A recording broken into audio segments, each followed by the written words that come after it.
Breaking today, Prince Harry and Meghan Markle are blackmailing the dying king over access to his two grandchildren, and are not even trying. Breaking today, a deeply personal request from King Charles III to see his grandchildren has quietly escalated into one of the most serious family standoffs in recent royal history. At the center are Prince Harry and Meghan Markle, but inside the palace, a firm line is now being drawn by Prince William, supported by Princess Anne and Queen Camilla.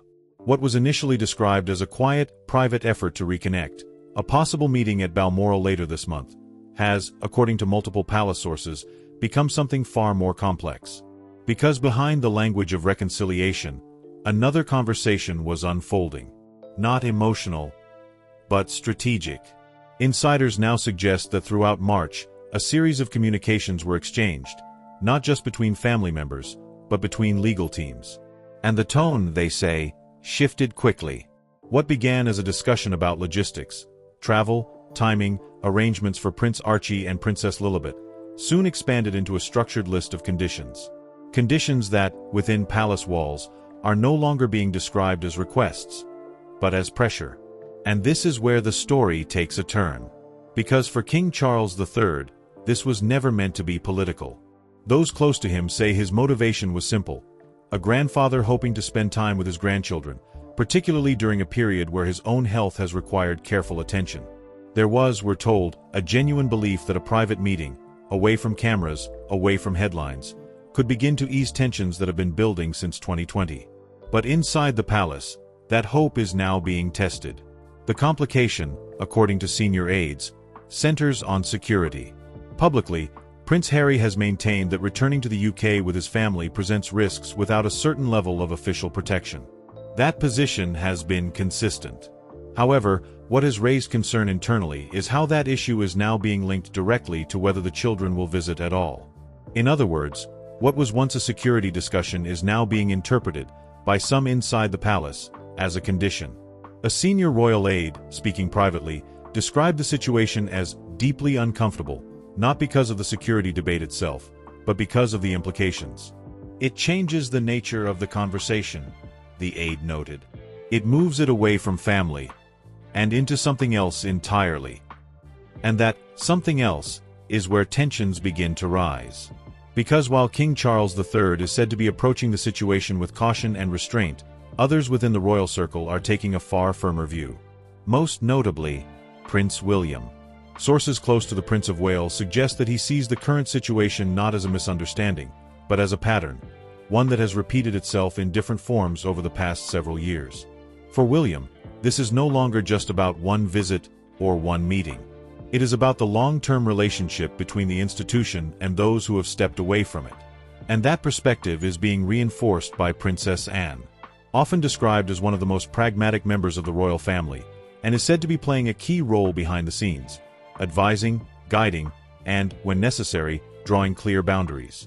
Her position, according to insiders, is rooted not in emotion, but in principle.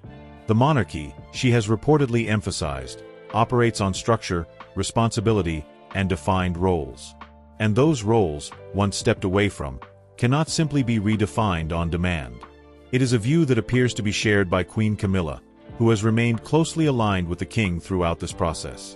While rarely speaking publicly on such matters, Camilla's influence, sources say, has been steady, encouraging balance, but also reinforcing the importance of protecting the institution during a sensitive time. And that word, protection, is now at the heart of everything. Because from one perspective, this is about ensuring safety.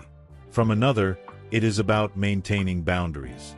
And when those two perspectives collide, the result is not compromise, but stalemate. As of now, no final arrangements for the proposed April meeting have been confirmed. Discussions, we're told, are ongoing, but increasingly fragile. Each side appears to be holding its position, and with each passing day, the window for a simple resolution grows smaller. And perhaps the most striking detail is this. For all the complexity, all the legal language, all the strategic positioning, at its core, this remains a family matter. A grandfather, a son, two children, and a question that, for now, remains unanswered. Will this be a moment of reconciliation, or the point where the distance becomes permanent? Because inside the palace, one thing is becoming clear. This is no longer just about a visit. It is about what happens next. And just when it seemed the situation could not grow more complicated, a second layer of tension began to emerge. One that has, according to insiders, shifted the tone of these discussions from sensitive to deeply concerning. Because behind the ongoing conversations about security and arrangements, another document was quietly circulating. Not a letter, not a proposal, but what several sources have now described as a structured list of formal expectations, compiled, reviewed, and delivered through legal channels connected to Meghan Markle and Prince Harry.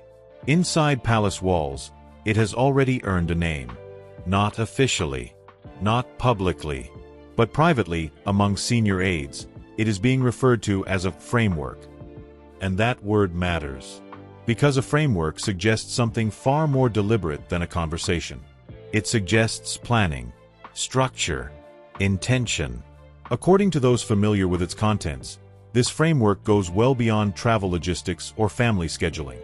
Instead, it reportedly outlines a series of conditions tied not only to the visit itself, but to how the children, Prince Archie and Princess Lilibeth, would be recognized, protected, and positioned during their time in the United Kingdom. And this is where the internal reaction begins to sharpen. One of the most sensitive areas, sources say, involves the question of titles and formal identification. While the children are already recognized within the royal lineage, discussions around how those titles are presented, particularly in official documentation, have become unexpectedly central. To an outside observer, this might seem like a minor administrative detail. Inside the palace, it is anything but. Because titles, within the monarchy, are not branding tools. They are constitutional markers, linked to duty, service, and defined roles within the institution. And any attempt to adjust how those titles are formally represented raises immediate questions about precedent. That concern has been most strongly voiced by Prince William. Those close to him say William views this not as a technical adjustment, but as a potential shift in how royal identity is interpreted, particularly in a modern, global context where public image and commercial opportunity often intersect. For him, the line between private family recognition and public institutional representation must remain absolutely clear. And it is a line he is not willing to blur. That position has, once again, been reinforced by Princess Anne, and, known for her directness, is said to have raised concerns about the long-term implications of any concessions made under pressure. In private discussions, she has reportedly emphasized that the monarchy cannot operate reactively, that decisions made in one moment can echo for decades. And this, she believes, is one of those moments. Meanwhile, King Charles III is said to be navigating an increasingly difficult balance. On one hand, there is the personal desire to reconnect with his son and grandchildren. On the other, there is the responsibility he now carries as sovereign, to uphold the structure and integrity of the institution he leads. Those close to the king describe him as deeply reflective during this period. Not reactive, not dismissive, but aware that every decision made now will be closely watched, not just within the family, but across the Commonwealth and beyond. And that awareness is shaping his response. Because while discussions continue, there are clear indications that certain requests, particularly those seen as redefining existing royal frameworks, are unlikely to be accepted. Not out of resistance, but out of principle. At the same time, Queen Camilla has remained a steady presence throughout these developments. Her role, according to insiders, has been less about direct involvement in negotiations, and more about ensuring stability around the king himself, especially given the broader pressures he is currently facing. And those pressures are not insignificant. Which brings us back to the central tension. Because from one perspective, the framework being discussed is about clarity, ensuring that expectations are understood before any visit takes place. From another, it is being interpreted as conditional, linking a family reunion to a set of requirements that extend beyond the personal and into the institutional. And that distinction is everything. As of now, there is still no confirmed agreement. The proposed meeting remains uncertain. And while communication channels are open, the gap between positions does not appear to be narrowing. If anything, it may be becoming more defined. Because beneath the formal language, the careful statements, and the controlled silence, a fundamental question is beginning to take shape. Where does family end? And where does institution begin? For Prince Harry and Meghan Markle, the answer may look very different than it does inside Buckingham Palace. And until that difference is resolved, one thing is becoming increasingly clear. This is no longer just a negotiation. It is a test of boundaries. And not everyone is willing to move them. And then, just as positions appear to settle, a third and far more sensitive dimension began to surface. One that insiders say has intensified private concerns at the highest levels of the royal household. Because beyond titles, beyond security, and even beyond the question of the visit itself, the conversation has now extended into something far more consequential: money.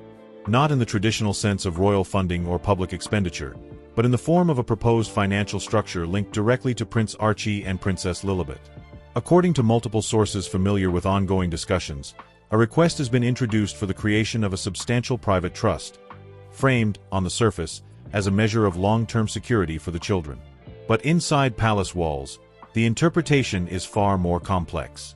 Those close to Prince William say this particular development has triggered the strongest reaction yet. Not because of the amount itself, but because of what it represents. To William, this is not simply about financial provision. It is about precedent. And precedent, in a monarchy, is everything. If such a structure were to be established under these circumstances, it could redefine expectations, not just for one branch of the family, but for future generations. It would raise questions about entitlement, responsibility, and the very nature of royal support for those who are no longer working members of the institution. That concern has been echoed, firmly, by Princess Anne, and is said to have taken a particularly clear stance in private discussions, emphasizing that the royal family's resources are not discretionary assets to be negotiated in response to personal circumstances. They are, in her view, held in stewardship, managed carefully, and allocated in alignment with duty and service. To depart from that principle, even once, would risk opening a door that could not easily be closed. And it is this argument that appears to be shaping the king's position. Because while King Charles III is known for his willingness to listen, often taking time to consider multiple perspectives before reaching a decision, there are indications that on this issue, the direction is becoming clearer. Sources describe a growing recognition that certain lines, once crossed, cannot be uncrossed. At the same time, those closer to the Sussex perspective suggest that the request is being misunderstood. From their point of view, the proposed trust is not about negotiation, but about restoration, addressing what they see as a gap created when their roles within the royal structure changed. In that framing, the conversation is not about entitlement, but about continuity. And this is where the divide becomes most visible. Because inside Buckingham Palace, the concept of continuity is tied to service, ongoing, visible, and public. Outside of that framework, continuity takes on a different meaning, one shaped more by personal identity and long-term security than by institutional role. These are not easily reconcilable perspectives. And as discussions have continued, another layer of complexity has emerged, one that has raised quiet but serious concern among senior aides. According to individuals familiar with the situation, there have been suggestions that any future visit, particularly one involving the children, would require carefully managed privacy conditions. Not unusual in itself.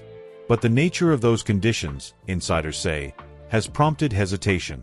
Because the proposals reportedly extend beyond standard confidentiality expectations, moving into more controlled arrangements around how interactions would be documented, shared, and potentially represented afterward. Within the palace, this has triggered a familiar concern. Control. Who controls the narrative? Who defines what is seen and what is not? For Queen Camilla, this is said to be an area of particular sensitivity. Having witnessed the impact of public narratives on the royal family over many years, she is believed to be strongly supportive of maintaining clear boundaries around private moments, especially those involving the king during a period of personal vulnerability. And that support has, once again, aligned with the broader position forming around him. Because while Prince Harry and Meghan Markle continue to advocate for terms they see as necessary, the response from within the palace is becoming more unified. Measured, careful, but increasingly firm. As of now, no agreement has been reached on the financial structure. No final understanding has been secured on privacy conditions. And the proposed meeting, once seen as a possible turning point, now exists in a state of uncertainty, hanging between possibility and pause. And perhaps what makes this moment so significant is not any single request, or any individual disagreement. It is the accumulation. Each issue, titles, security, structure, privacy, layering onto the next, creating a situation where resolution becomes more difficult with every passing day. Because at its core, this is no longer just about whether a meeting will happen. It is about what that meeting would represent. A reconciliation, or a redefinition. And for the first time in this unfolding situation, there are growing signs that those two outcomes may no longer lead to the same place. And now, as the situation approaches what many inside the palace are quietly calling a decisive moment, a fourth and final pressure point has emerged. One that may ultimately determine whether any form of reconciliation is still possible. Because what was once a discussion about presence has now become a discussion about control. Control over environment. Control over access. And perhaps most critically, control over information. According to multiple insiders, one of the most contentious elements introduced in recent exchanges involves a proposed set of confidentiality conditions tied to any potential visit. On the surface, such measures are not unusual. The royal household has always operated within strict boundaries of discretion. But this, sources say, is different. The proposal reportedly includes a requirement that individuals present during any interaction, ranging from household staff to senior aides, adhere to additional, externally structured confidentiality agreements. Not the long-established internal protocols of the monarchy, but separate terms shaped outside the institution.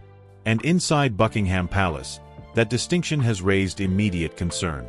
Because the royal household is not simply a private residence. It is an institution with its own legal framework, its own codes of conduct, and its own chain of responsibility. Introducing external conditions into that system is being viewed by some as an attempt to override, rather than work within, those established structures. It is, in the words of one senior aide, a question of sovereignty, not in the national sense, but in the institutional one. And that is where the reaction from Princess Anne has been particularly clear. Anne, who has consistently taken a principled stance throughout the situation, is said to view these proposed conditions as fundamentally incompatible with how the monarchy operates. In private discussions, she has reportedly emphasized that the royal household cannot, and should not, enter into arrangements that place its staff under external contractual obligations. To do so, in her view, would not simply be a concession. It would be a shift in authority. And that is something she is not prepared to endorse. This perspective has found strong alignment with Prince William. Those close to William suggest that he sees this development as part of a broader pattern, one in which boundaries are tested incrementally, each request building upon the last. For him, the concern is not limited to the immediate situation. It is about the long-term implications of allowing those boundaries to move. Because once moved, they rarely return to where they were. And so, his position, while measured, is increasingly resolute. Meanwhile, King Charles III remains at the center of it all, navigating not just the institutional responsibilities of his role, but the deeply personal reality of the situation itself. Those close to the king describe a man who is still open to dialogue, still hopeful for a path forward, but also increasingly aware that certain principles cannot be set aside, even in the name of family. It is, by all accounts, an extraordinarily difficult position, and one that is being closely supported by Queen Camilla. Camilla's role, while largely behind the scenes, has been described as steady and grounding, ensuring that the king remains focused, balanced, and protected from the growing external pressures surrounding this situation. Because those pressures are no longer contained. They are now shaping perception. Publicly, very little has been confirmed.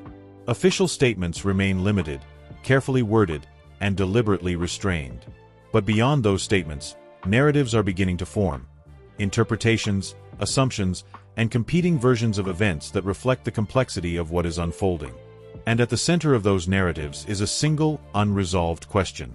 If a meeting does take place, under whose terms will it happen? Because that question now carries weight far beyond logistics. It touches on authority, on precedent, on the future shape of the monarchy itself. As of now, there is still no confirmed resolution.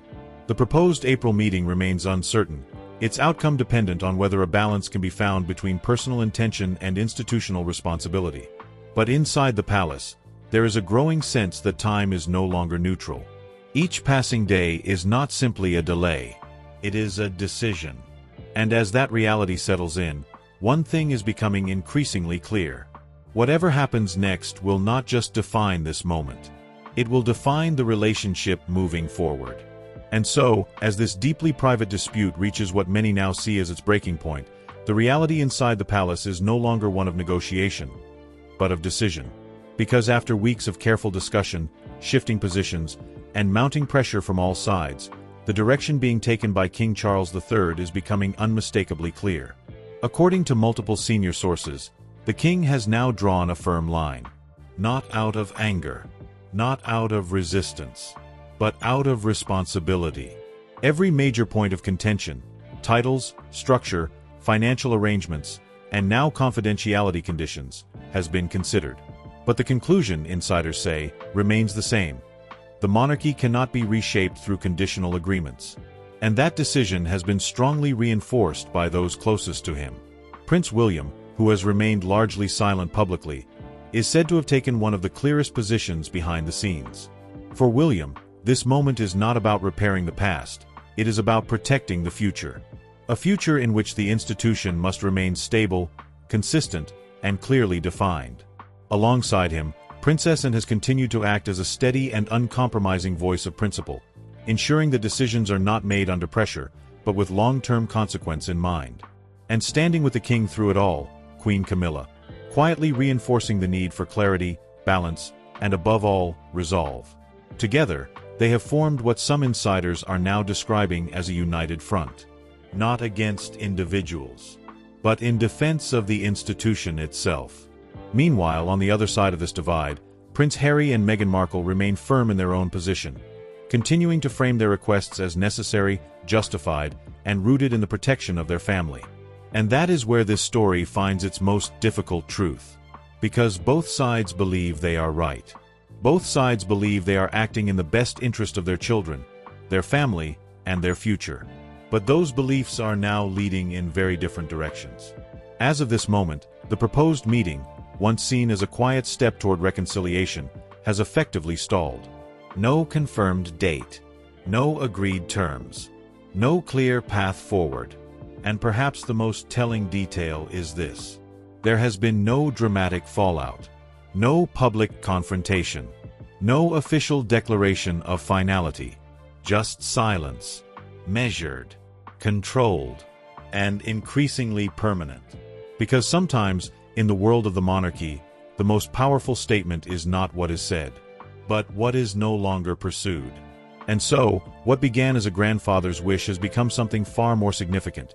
A moment that may quietly redefine the relationship between King Charles III and his youngest son for years to come. Not through a single decision, but through a series of lines that, once drawn, were never crossed. And now, the question shifts, from what happened, to what happens next. Because if this distance remains, it will not just shape one family. It will shape the future of the modern monarchy itself. And as always, we'll continue to follow every development, every shift, and every quiet signal coming from behind palace doors. If you've watched this far, you already understand, this is no longer just a story.